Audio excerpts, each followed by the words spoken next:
Ok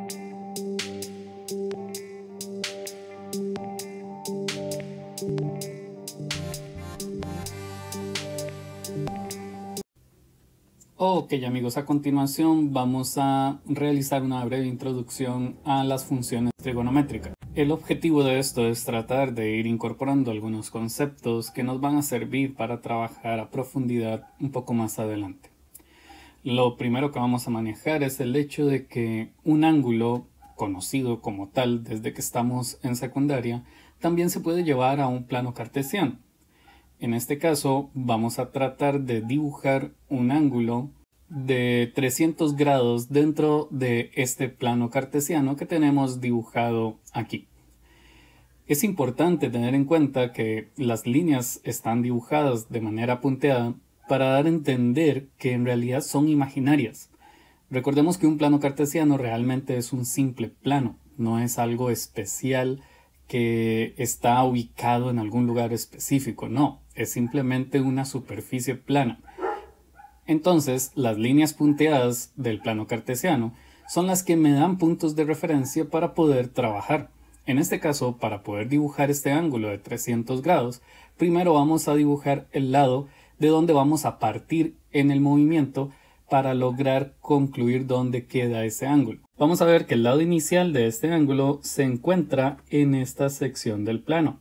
Luego vamos a recordar que un ángulo, si es positivo, se mueve en dirección contraria a las manecillas del reloj. Sin embargo, debemos aclarar que por aquí tenemos 90 grados en el plano cartesiano, por aquí tenemos 180 grados, por este lado tenemos 270 grados y para concluir en esta parte tenemos 360 grados, pero también tenemos 0 grados.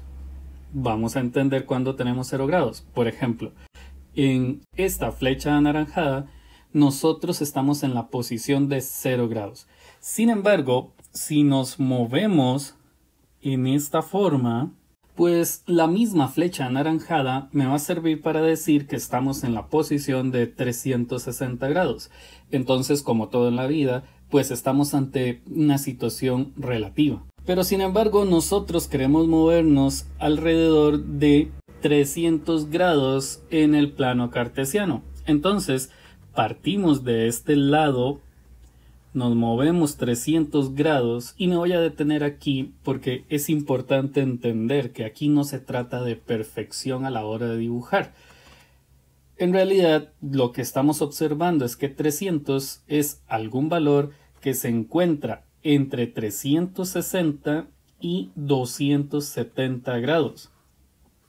Es decir, por aquí en alguna parte pues podríamos estar cerca de un ángulo de 300 grados. Entonces lo que nos quedaría sería dibujar el lado terminal del ángulo. Notemos que el ángulo de 300 grados es el ángulo que se mueve de nuevo desde este punto inicial hasta este punto final. Eso es lo que vamos a llamar un ángulo de 300 grados. Sin embargo, no nos vamos a quedar con este tipo de medidas únicamente. Además, después vamos a trabajar con medidas un poco más complejas.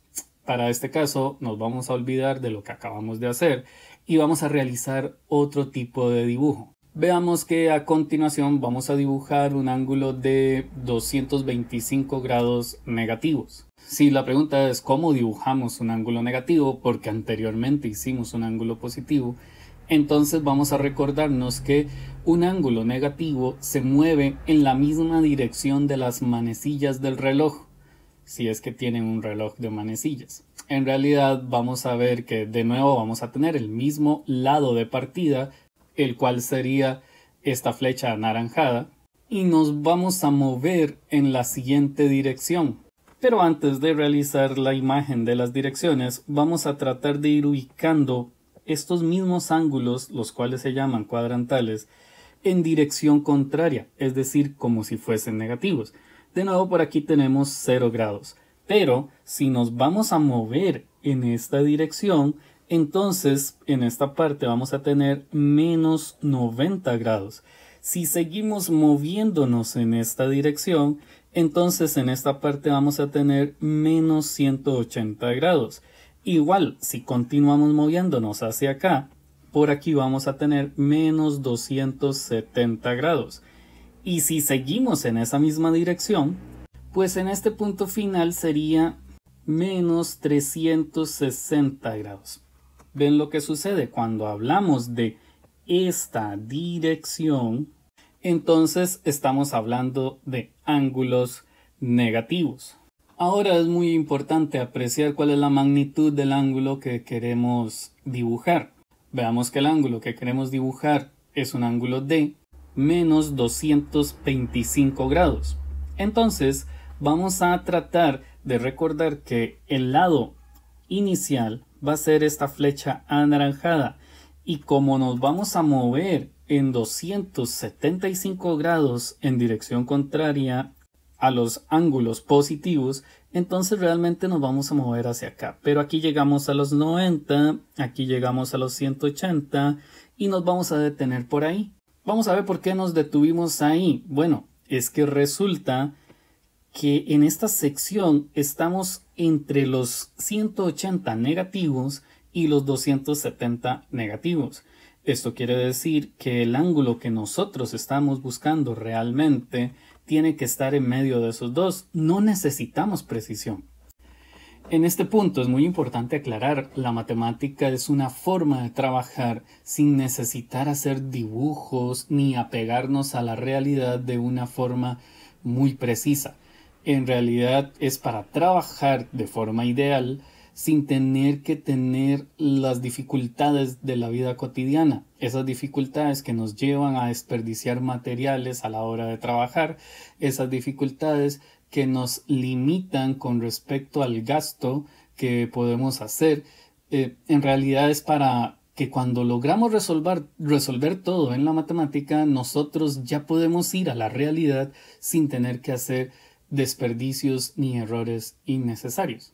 Entonces, en esta parte vamos a dibujar una flecha que representa el lado terminal del ángulo. Pero recuerden, el ángulo realmente inicia en esta línea anaranjada y termina en esta otra flecha verde.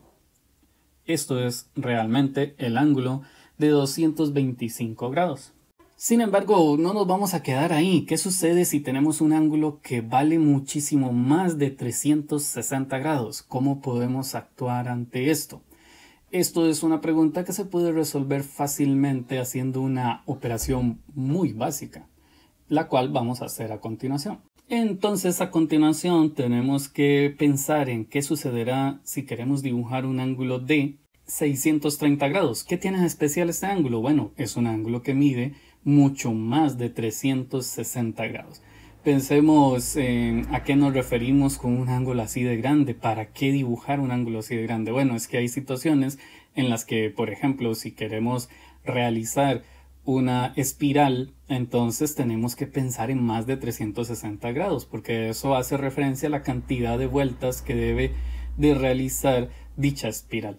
Entonces, vamos a tratar de dibujar este ángulo. Lo primero que vamos a hacer es tomar el 630 y dividirlo entre 2. Lo primero que vamos a hacer es tomar el 630 y dividirlo entre 360. Haciendo esta operación, el resultado que obtenemos es 1.75.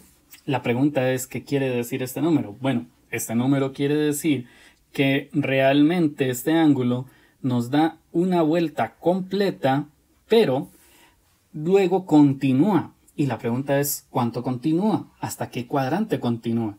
Pues resulta que el número que sigue nos dice el porcentaje que sigue girando. Si dice que es un 75, entonces es un 75% de la circunferencia. Bueno, estamos hablando de una circunferencia, pero no de un ángulo. Entonces quiere decir que yo tengo que evaluar cuánto es un 75% de los 360 grados.